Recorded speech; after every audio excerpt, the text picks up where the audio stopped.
and PCB's organizer for this session. As always, I'm delighted to have you all here with us. Before we start, I would like to inform you that PCB is organizing PCB Certified Advanced Audit Techniques event, which will take place in Stockholm, Sweden from June 27 to July 1st. For more information, visit our website. Today's topic is ISO 45001 Simplified. To tell us more about it, joining us Ms. Debra Hampton, PCB Certified Trainer and Lead Auditor, Quality and Environmental Management Systems. During the presentation, feel free to write your questions and comments in the question box in the right-hand control panel, or you can use the raise hand function. We will then unmute you, and you will have a chance to ask the question directly to Ms. Debra. All of the other questions will be answered accordingly at the end of the presentation. Also, if you are aware of a topic that you would like to discuss and participants would benefit from, please feel free to write down your suggestions in the survey at the end of the webinar. We are strongly committed to providing our audience with updated and useful information. Please, Ms. Debra, you may start the presentation. Greetings and thank you. Thank you, Suzana. Thank you, attendees. I will put in another plug for the webinar, the seminar that's going to occur in Stockholm, Sweden. I'm going myself. That's how much faith I put in it, so I am looking forward to a week of learning with PECB in Stockholm in just a few weeks.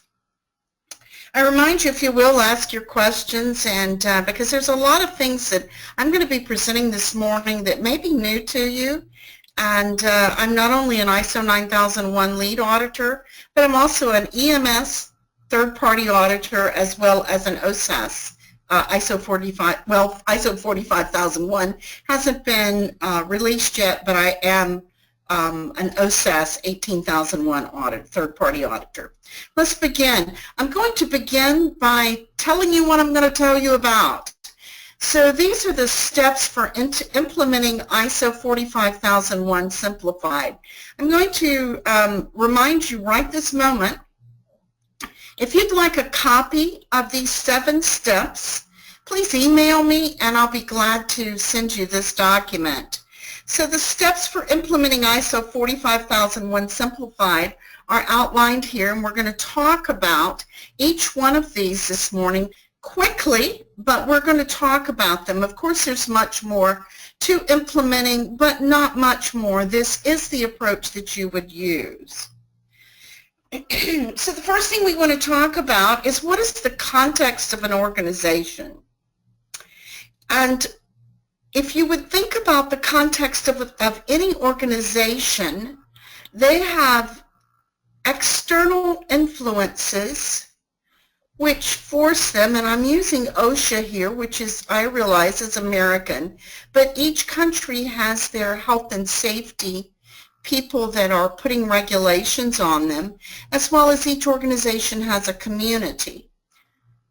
As you talk about the context of your organization, you think about those people who influence, those organizations who influence you, and those people who influence you, and you think about what requirements you have in your system to make sure that you are meeting their expectations. And from that, you make decisions. So this is the first thing you do in implementing an ISO 45001 Simplified system. You determine the external and internal influences to determine the context of the organization. I'm going to stop at this moment and ask if there is anyone who is having difficulty hearing me on this live webinar, please raise your hand so that Suzana can interrupt me and ask me to speak differently. The second step is the leaders and workers set the policy and assign roles and responsibilities. Note, it is both. There must be participation by workers in setting the policy and assigning roles and responsibilities. Everyone has a role to play. Each will see the issues from a different perspective, and together it makes us have a stronger system. The third thing is to plan and identify risk and mitigate the risk. So the way that I identify risk when I am working with an organization, and I do quite a bit of consulting work, not only on-site consulting work, but I do consulting work with companies who I do it remotely. I help them remotely implement their systems. The first thing that we talk about is the processes of that organization, the processes and the activities. What do you do? And then who is accountable to manage risk in that process or activity? And then thirdly, what are the risks that are identified?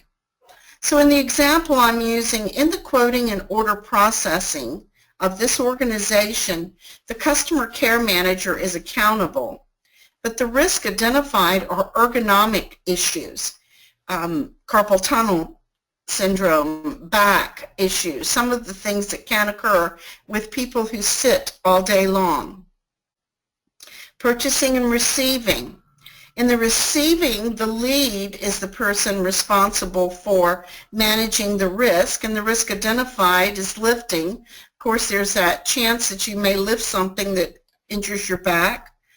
Cutting your fingers, we all have to open boxes. We open packing slips and different things. And then there's also the possibility of pinching your fingers between containers as you're moving them around. As you can see, we continue down through the different processes, including and activities, including material handling, which causes us to think about risk identified. Whatever you do, it must be a systematic approach to determine what the risks are. The first step is to review activities and think of the risk in those activities. The next thing we want to do is to take those risks that we identified. Notice I didn't repeat them. I said, okay, ergonomics is an issue. It's an issue in many different areas, but what are its consequences, the likelihood of it occurring, and what is the severity if it does occur? These are very subjective, but it is a way to think about what you need to prioritize. Of course, you make the decision on how you're going to prioritize things. I would typically, if it's the most severe things, I would address them first. Mitigation or the treatment is the control. So you've identified the risk, and now you have identified what treatment you're going to use to mitigate that risk and keep it from being a problem that causes danger for the health and safety of your employees. So that is the third step. The fourth step is to determine the support needed. In determining the support needed, who do you need to talk to? Who do you need help from to implement these controls? You've got training maybe in your organization that may be you, but you may already have a full plate of activities. So where are you going to get the resources to help you to perform this training? How are you going to get the resources to pay for the safety knives? How are you going to get the guards put in at the pinch points? You can see here that you need support processes to help you to do this. And from this, I create a to-do list, action plan of activities that are going to occur, who has agreed to provide those resources, and then one more that says when they will provide those resources. And from there, we begin to implement the mitigations or the treatment. So this is step 4 of our plan to implement ISO 45001 or OSAS 18001 in a simplified manner. So here we're talking about other to-do lists that are created even after we have done our implementation to-do list. We also need operation to-do list. We're going to need someone to plan and execute the training ongoing and to keep the records. We're going to need someone to plan and execute documents to have evidence of controls in place. We need to list the pinch points. You list the burn spots. So as we continue through, we make these to-do lists that help us make sure that we not only find our tasks that have to be done in the very beginning, but also the tasks that have to be maintained. A performance evaluation then must begin, which is an internal audit or an evaluation of compliance to those controls. Do you remember the mitigation treatments that we identified? Those controls, we must continuously do audits to make sure that those controls that we put in place are effective and are continuing to stay in place. From this, we want to address any incidents, look for other potential health and safety issues, find root causes, and we want to loop back and edit our table that where we identified risk and where we control those risks. We want to edit our table with new information, edit our audits with the new requirements, and continuously repeat this effort until we come to a system where there are no accidents. These steps, even though they're very simple, when I have seen them implemented, followed through, and have been able to cycle through, those are organizations that do not have any lost time accidents. I encourage you to ask for a copy of these 7 steps, to follow these 7 steps so that your company can also become an organization without any incidents or accidents. Any intelligent fool can make things bigger and more complex. It takes a touch of genius and a lot of courage to move in the opposite direction. These are words from Albert Einstein. So I encourage you, as you make your ISO 45001, stick to these steps. Remember, I did not tell you to create a manual. I did not tell you to create any procedures. None of those are needed. The standard does not require them. What is required is that risk table and how you are going to mitigate or control that risk. That is what is critical in your organization. Those other documents are not usually needed. And yet so many organizations have stacks of documents. I was in an organization the other day that I looked at their shelf of documents and they had 6 foot of documents. That's 2 meters, a shelf 2 meters long, full of documents. And yet they were still having incidents. So a simple system is a way to have a very effective system. One more thing to say to you, complexity is your enemy. Any fool can make something complicated. It's hard to make something simple. In case you don't recognize who this is, it's Richard Branson. And keep it simple, sweetie. Thank you so much for listening to me. And I'll turn it back over to Suzana. And if you have questions, let's talk about them. Thank you very much, Ms. Debra, for this presentation. We actually have some questions. And the first question is, will companies hesitate to implement the new occupational standard? Of course, those who are not going to think forward. I think that if you will implement the ISO 45001 and follow its principles, follow its philosophy, you will see a decrease in incidents in your organization. Great. So the next question is, any idea when will the new standard roll out? October 2016. Okay, because we heard some news that it's going to be delayed up to the next year. I have not heard that. There is a DIS copy available.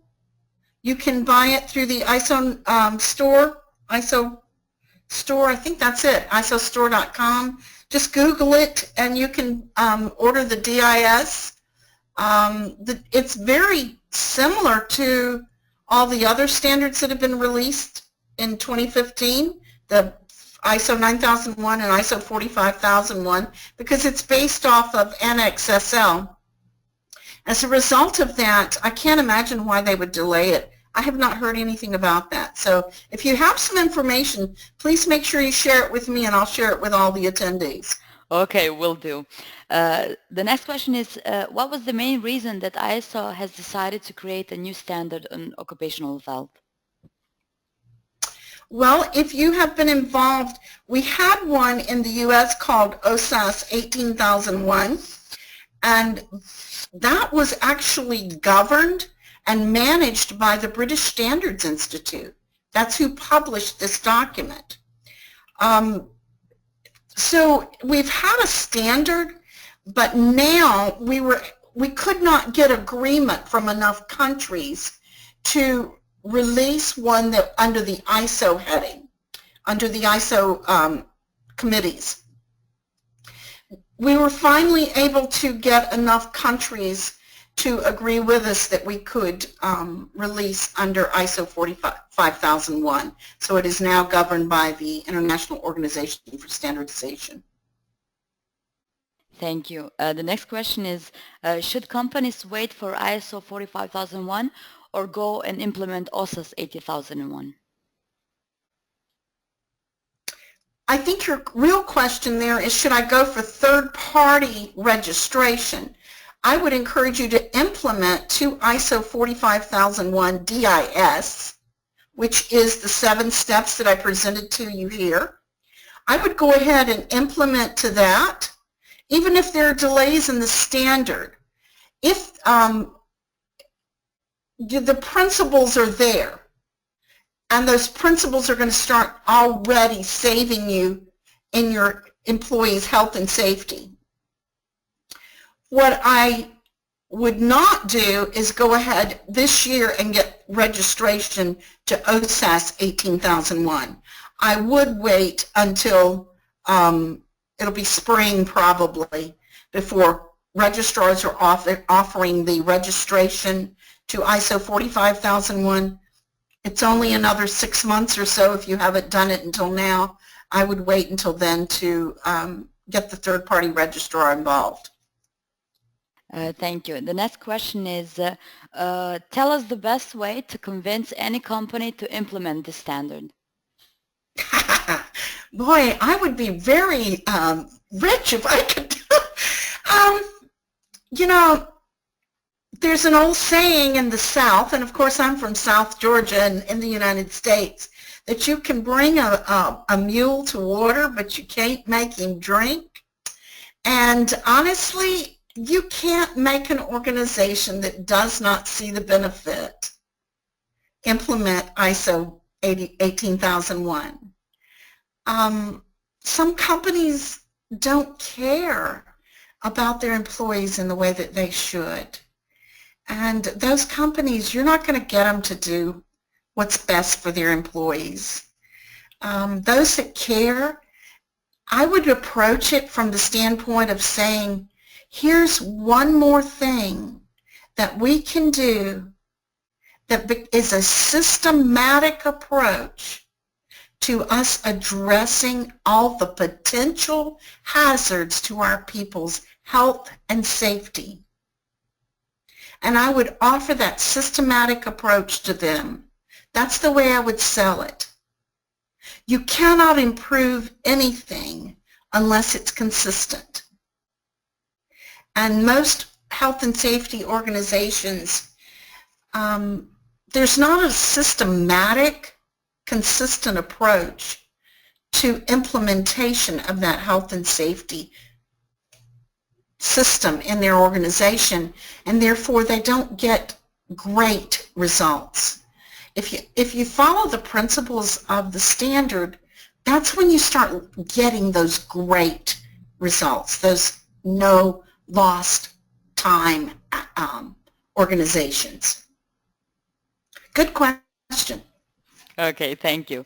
The next question is, it says, I did the OSAS lead auditors training, IRCA. Can I still be an auditor for the new standard when it rolls out? There will be some upgrade training on the OSAS 18,000 from 18,001 to ISO 45,001. That will probably roll out November, December timeframe. You'll have to take that upgrade training if you want to continue doing the to have the certifications behind your name that you are certified to ISO 45001. Thank you. But you won't have to repeat the lead auditor training. But let me put in a word here. Let me encourage you to look at getting your certification through PECB if you have not.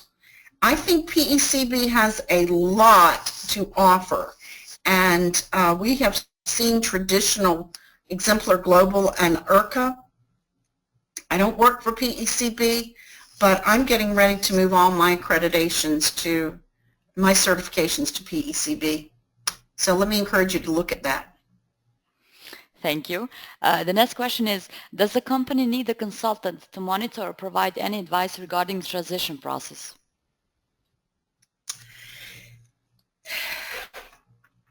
Yes, if you have a culture that needs it.